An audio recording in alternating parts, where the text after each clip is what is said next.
क्या ये वही भूमि है? ये लड़की, ये बच्ची, ये औरत, भी थक सा गया हूं अभी की तरह। सोचिए।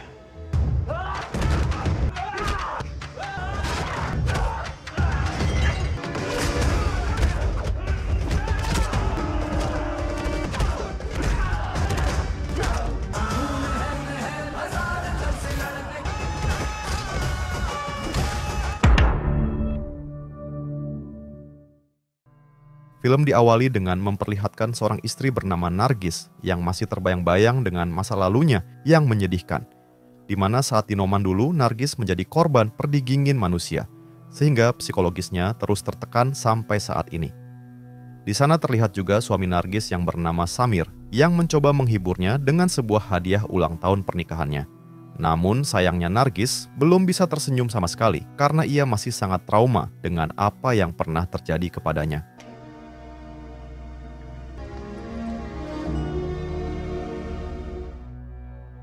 Tak lama kemudian, Samir membawa Nargis ke dokter psikolog agar Nargis bisa melupakan semua masa lalunya yang mengerikan itu.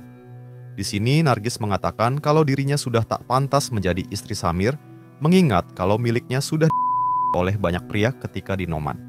Bahkan Nargis juga mengatakan kalau dirinya sudah mencoba melupakan semuanya, namun semua itu hanya sia-sia saja.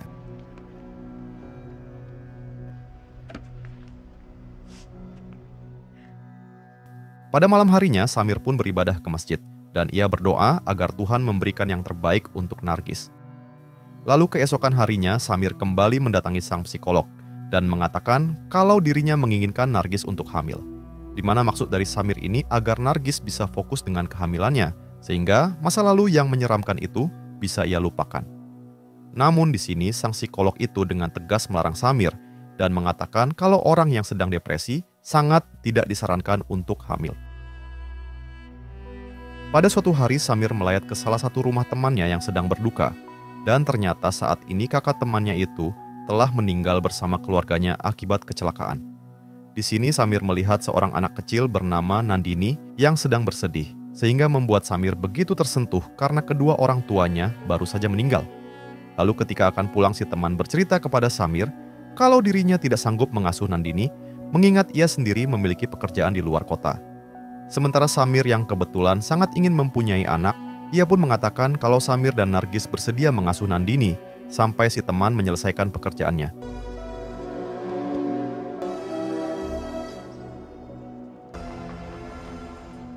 Hingga pada akhirnya, Samir pun membawa Nandini pulang ke rumah dan ia akan memperkenalkan dan memberitahukan semuanya kepada Nargis. Namun sesampainya di rumah terlihat Nargis yang belum menerima dengan kehadiran Nandini. Dan bahkan ia tidak mau kalau dirinya harus tidur satu kamar bersama Nandini.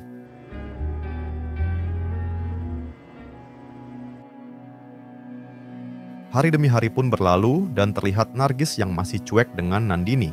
Sementara Samir terlihat sangat menyayangi Nandini seperti anak kandungnya sendiri. Bahkan Nargis yang belum bisa menerima kehadiran Nandini, ia kembali mendatangi sang psikolog untuk menceritakan semuanya. Di sini Nargis bercerita mengenai alasannya tidak menerima Nandini, yaitu karena Nargis juga belum bisa menjaga dirinya sendiri dan sekarang ia harus menjaga anak orang. Namun, sang psikolog menjawab kalau Nargis harus bisa bangkit dan jangan selamanya terpuruk dalam bayang-bayang masa lalu. Bahkan ia juga mengatakan kalau Nandini sama hancurnya dengan Nargis karena telah ditinggal oleh kedua orang tuanya, sehingga mungkin itu adalah cara Tuhan menyatukan dua orang yang sedang mengalami kehancuran.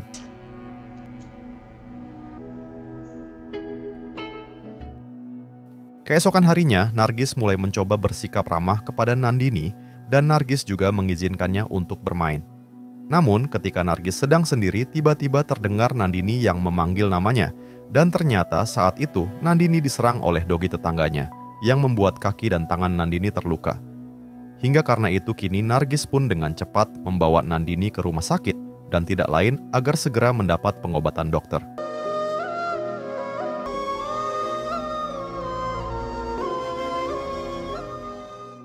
Dan setelah pulang dari rumah sakit, terlihat Nargis yang mulai menyayangi Nandini dan bahkan Nargis sudah mau tidur bersama dengan Nandini.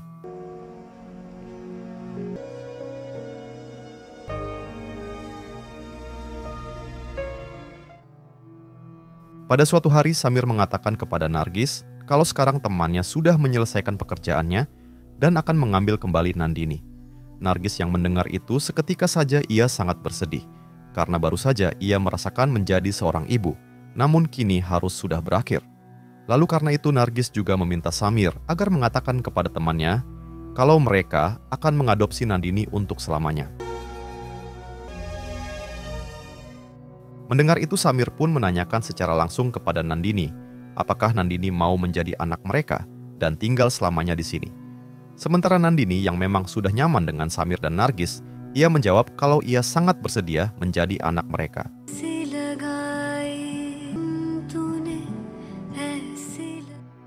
Keesokan harinya dan setelah mendapat izin dari teman Samir, Samir dan Nargis pun langsung mengadopsi Nandini secara resmi. Dan di sini terlihat mereka yang menjadi lebih sangat bahagia. Bahkan Samir memindahkan sekolah Nandini ke sekolah yang lebih baik dari sebelumnya. Hingga karena kebahagiaan dan seiring berjalannya waktu, Nargis yang awalnya masih terbayang-bayang dengan masa lalunya, kini ia pun mulai bisa melupakannya.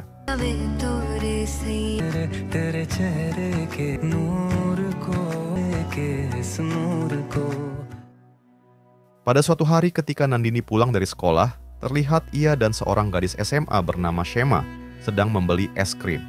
Dan diberitahu kalau Shema ini adalah tetangga dekat dari Nandini, yang juga sering pulang bareng bersama dengan Nandini. Lalu tak lama datanglah sekelompok remaja SMA yang diketuai oleh seseorang bernama Bacu, yang langsung menodongkan pistol sembari membawa Shema dan Nandini secara paksa. Dan di sini tidak ada seorang pun yang berani menghentikan Bacu, karena dia membawa senjata dan mengancam seperti Bang Jago.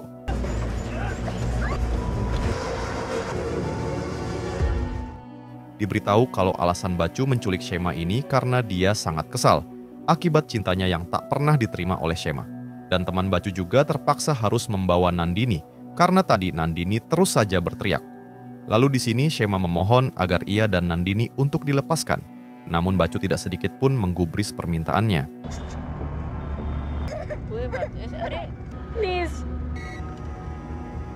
Nandini ठीक है? Di sisi lain terlihat Samir yang baru mendapatkan kabar mengenai Nandini yang dibawa oleh sekelompok remaja SMA secara paksa. Dengan cepat Samir pun langsung mendatangi sekolah Nandini. Dan sesampainya di sana terlihat sudah banyak polisi dan si penjual es krim sebagai saksi.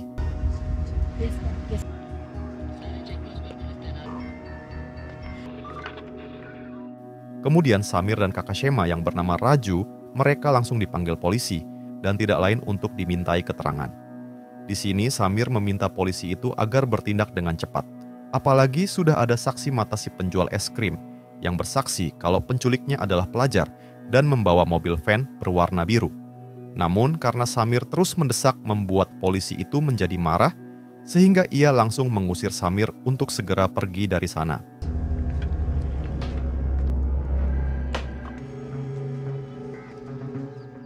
Setelah itu Samir meminta kepada si penjual es krim agar mengantarnya ke suatu toko yang mempunyai CCTV ke arah jalan raya. Dan setelah rekaman CCTV-nya diputar, terlihat mobil itu pergi menuju luar kota. Dan Samir langsung memotret plat nomor mobil tersebut.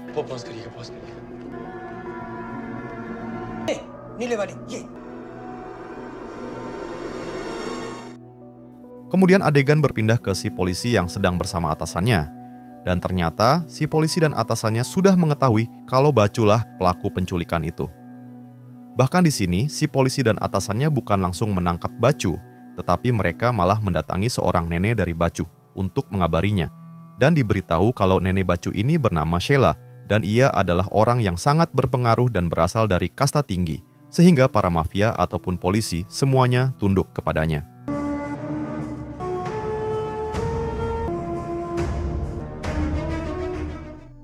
Setelah Sheila mendapat kabar kalau Bacu telah melakukan penculikan, ia lantas menghubungi supir pribadi Bacu untuk menanyakan apakah hal tersebut benar atau tidak. Lalu di sini si supir menjawab kalau kabar itu memanglah 100% benar karena Bacu baru saja melakukan penculikan kepada 2 orang gadis. Bahkan sekarang Bacu dan kelompoknya sudah Shema dan Nandini dan hal itu mereka lakukan secara berkali-kali.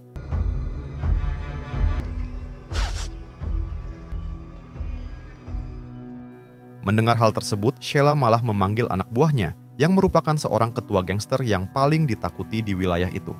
Dan di sini, Sheila memerintahkan sang ketua agar menutup kasus Bacu secepat mungkin dengan cara menghabisi kedua gadis itu, lalu menyembunyikan Bacu ke negara lain. Salam. Di balik itu terlihat Bacu yang sudah sangat dan kini ia kembali membawa Sheila dan Nandini ke tempat yang lain. Di sini Shema terus memohon kepada Bacu agar dilepaskan, sementara Nandini sendiri tak sadarkan diri karena darah. Please.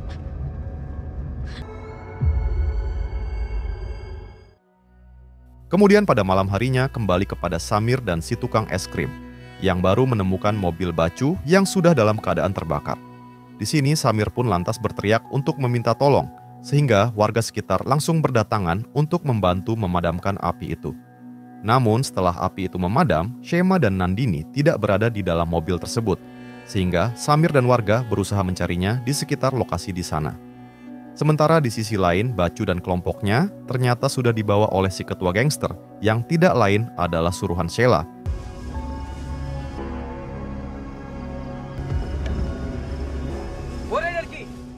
Tak lama dari itu, Samir dan para warga pun berhasil menemukan Shema dengan kondisi yang seperti itu dan berada di semak-semak.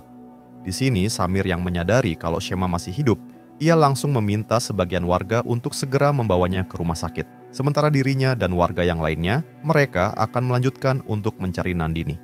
Hingga setelah cukup lama mencari, akhirnya Samir berhasil menemukan Nandini, namun dengan kondisi yang penuh dengan luka.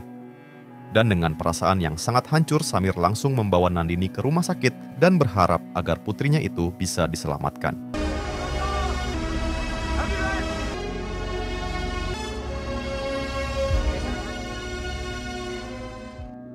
Tak lama sesampainya di rumah sakit, Nargis pun sudah berada di sana dan ia kembali depresi karena sekarang putrinya harus mengalami kejadian mengerikan seperti yang pernah ia alami sewaktu dulu. Lalu tak lama Samir mendapat informasi dari Raju kakak Shema mengenai plat nomor mobil van itu yang ternyata adalah milik Bacu. Dan pihak kepolisian juga sudah mengetahui kalau pelaku penculikan itu adalah Bacu, namun mereka tidak berani melakukan hal apapun karena Bacu adalah cucu dari Sheila. Hingga di waktu yang sama, tiba-tiba saja Nargis berteriak dengan sangat kencang karena ternyata nyawa Nandini tidak bisa diselamatkan. Dan jelas saja hal itu membuat Nargis dan Samir benar-benar sangat syok dan tidak menyangka karena mereka baru saja merasakan hidup bahagia, namun kini harus kembali merasakan kepedihan yang begitu amat sangat dalam.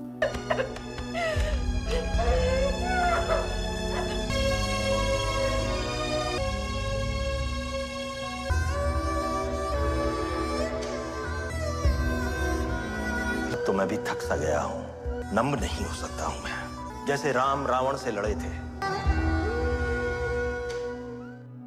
Beberapa bulan setelah kepergian Nandini, terlihat Nargis yang kini memilih untuk pergi untuk pindah sementara ke rumah orang tuanya. Dan sebelum pergi, Nargis mengatakan kalau dia tidak ingin bertemu dengan Samir sampai para pelaku anaknya belum matoy.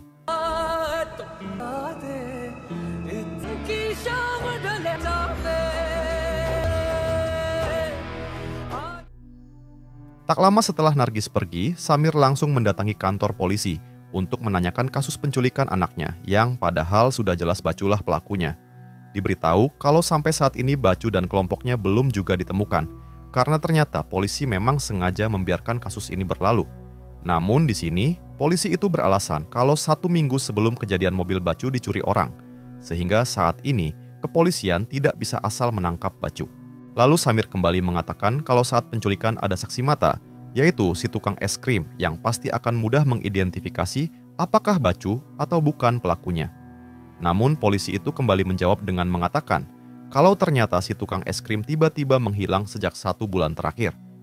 Hingga setelah Samir mendengar hal tersebut, tentu saja ia sangat terkejut dan ia juga merasa sangat kecewa dengan kepolisian.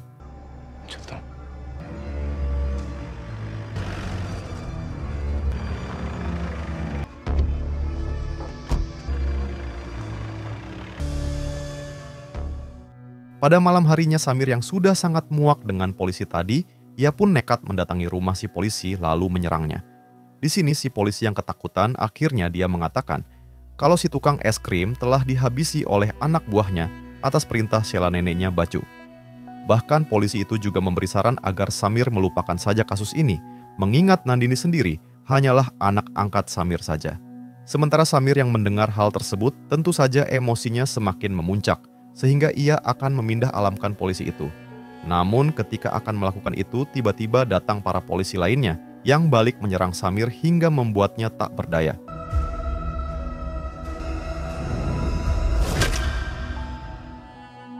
Akibat dari kejadian itu, kini Samir pun harus menerima hukuman, yaitu dengan dipenjara selama 2 bulan. Dan ketika Samir tiba di dalam sel, teman satu sel Samir yang bernama Tala memberitahu kalau saat ini semua napi sangat segan kepada Samir karena keberaniannya yang telah menyerang polisi di rumah pribadinya.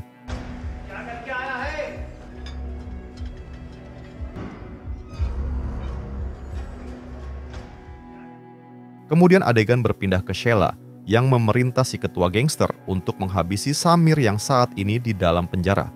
Di sini si ketua gangster menjawab kalau dirinya akan segera mengarahkan semua anak buahnya yang kebetulan sedang menjalani hukuman di penjara yang sama dengan Samir, dan diberitahu kalau kelompok gangsternya itu bernama Jaiswal.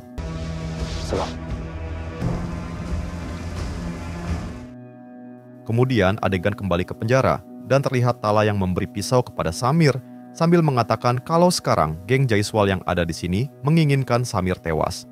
Di sini Tala juga menjelaskan kalau dirinya mendapat semua informasi itu dari anak buahnya yang merupakan mata-mata geng Jaiswal. Dan ternyata Tala ini sebenarnya adalah ketua gangster lain yang diketahui menjadi musuh bebuyutan dari geng Jaiswal. Hingga tak lama terlihat sekelompok geng Jaiswal yang akan menyerang Samir. Namun di sini Samir sudah sangat siap hingga solo versus squad pun terjadi di sana.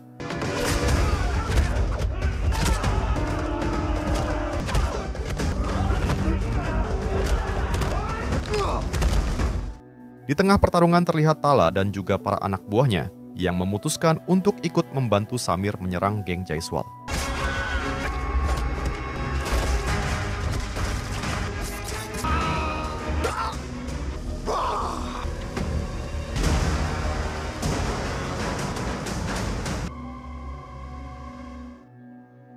Kemudian adegan berpindah kepada Shema yang baru sadar dari komanya dan didatangi oleh polisi yang ingin meminta keterangan langsung dari Shema.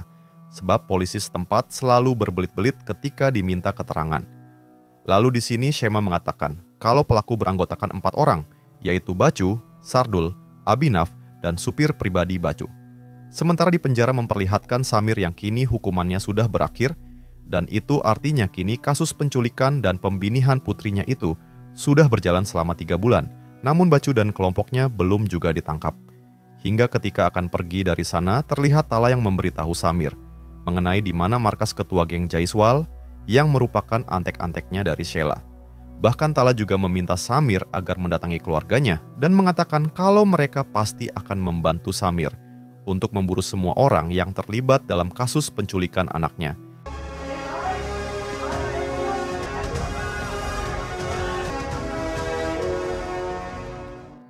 Singkat waktu kini Samir pun sudah berada di rumah keluarga Tala. Dan terlihat juga Raju kakak Shema yang sengaja ikut datang ke sana.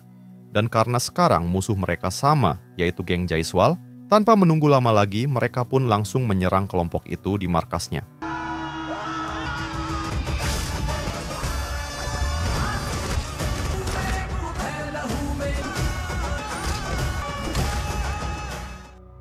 Pada akhirnya Samir dan keluarga Tala berhasil menghabisi antek-antek geng Jaiswal. Hingga sekarang berhadapan langsung dengan sang ketua, yaitu orang yang telah menyembunyikan Bacu dan teman-temannya yang terlibat. Hingga pada akhirnya, Samir yang dengan rasa penuh dendam, ia pun mampu menghabisi sang ketua bengis dengan sangat berani. Dan setelah itu Samir masuk dan berhasil menemukan salah satu teman Bacu, yaitu Abhinav dan juga si supir pribadi Bacu. Lalu Samir dan keluarga Tala langsung membawa mereka berdua ke sebuah tempat yang sepi dan tidak lain untuk diinterogasi. Dan ketika diinterogasi si supir memohon agar Samir tidak menghabisinya dan mengatakan kalau dia hanya disuruh oleh Bacu. Bahkan si supir juga bersedia untuk bersaksi di pengadilan nanti asalkan dia tidak dihabisi karena mempunyai 2 anak yang harus ia sekolahkan.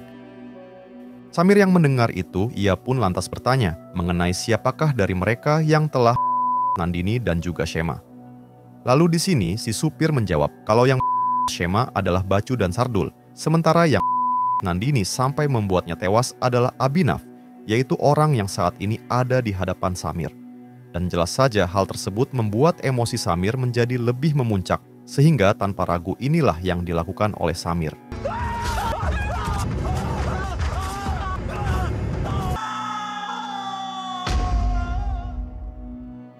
Keesokan harinya terlihat Abhinav yang sudah tiwis dengan sangat menginiskin, sedangkan si supir sendiri dibiarkan kabur oleh Samir. Lalu setelah berita kematian Abhinav menyebar, salah satu kelompok bacu yang bernama Sardul menyerahkan diri, karena ia sangat takut akan bernasib sama seperti Abhinav.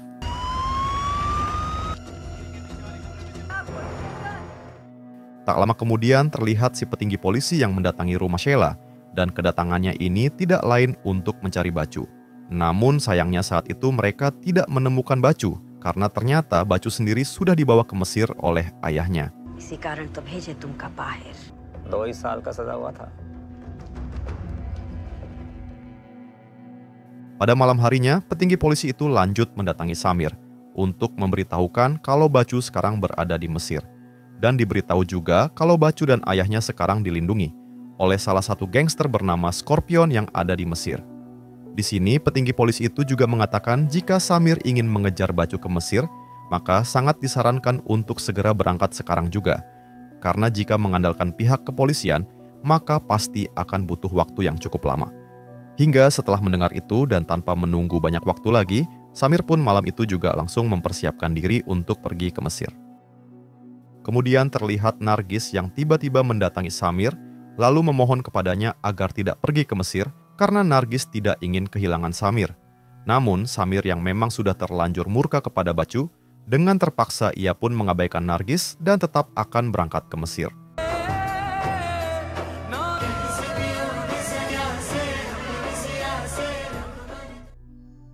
Singkat cerita kini Samir dan Raju sudah berada di Mesir dan ia langsung mendatangi penjual senjata yang juga orang India.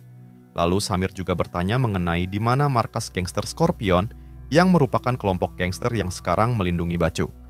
Dan di sini, si penjual senjata yang kebetulan musuh bebuyutan gangster itu, ia pun memberitahu di mana markasnya, dan bahkan ia juga bersedia membantu Samir.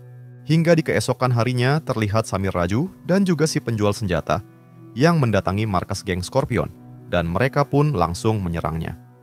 Di sini terlihat Samir yang sangat memberital, karena ia sudah sangat muak dan tidak peduli, meskipun ia sendiri yang harus tiwis. Dan terlihat juga Bacu dan ayahnya yang dibawa kabur oleh satu anak buahnya, sehingga Samir yang melihat hal tersebut langsung mengejarnya.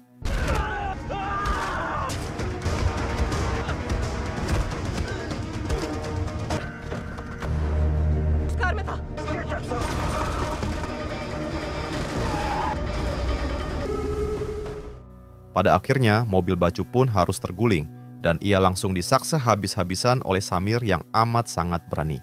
Lalu ayah Bacu yang so jago mencoba untuk melawan Samir, namun tentu saja Samir langsung balik menghajarnya dengan penuh amarah. Kemudian Samir yang dengan beritil kembali mensaksa Bacu, hingga pada akhirnya Bacu yang kaluman harus tiwis saat itu juga. Sementara ayah Bacu yang tak terima melihat anaknya tiwis, ia mencoba untuk menimbik Samir, namun untungnya ada Raju yang langsung menimbik matoi ayah Bacu. Hingga pada akhirnya kini dendam Samir pun telah terbalaskan, dan orang yang masih tersisa sekarang hanyalah Sheila seorang diri. Dan saat ini terlihat Sheila yang sedang melamun sendiri dan ia dihampiri oleh pelayannya, namun tiba-tiba. Ternyata, selama ini Sheila mempunyai kelainan berhubungan dan si pelayannya ini selalu menjadi korban dari hawa nafsu Sheila, hingga pada akhirnya ia nekat menghabisi Sheila.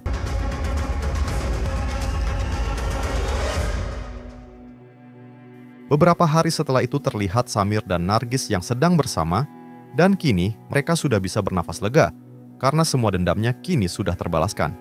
Bahkan di sini Nargis memberikan sebuah kabar yang sangat bahagia kepada Samir, dan ternyata Nargis sekarang sedang hamil.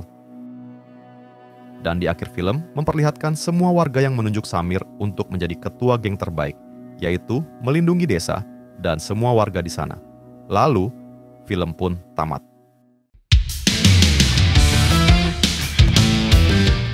Nah, jadi itulah tadi alur cerita filmnya guys. Jika suka video ini silahkan like, dan jika ada saran yang ingin disampaikan silahkan tulis di komentar. Terima kasih sudah nonton sampai akhir, dan salam dari Antimi Film.